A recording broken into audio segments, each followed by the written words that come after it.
ऐ तुमच्यासाठी लय मोठी ऑफर घेऊन आलोय. आईला लय मोठा माणूस दिसतोय. कुठं तर कामाला लावल. या की साहेब. ए जा लवकर, साहेबासाठी चहा ठेव जा. साहेब या बसा. साहेब ठीक आहे.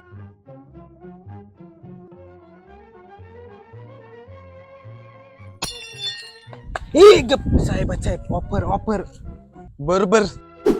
ए हॉटेल मधनं पार्सल घेऊन या मला खायला. साहेब ही घ्या पनीर आणि रोटी खाऊन घ्या. बरोबर हो साहेब सांगा की आता ऑफर. लय बेरोजगार आहे मी. सांगतो. 10,000 रुपये भरा आणि 3 लोक जोडा.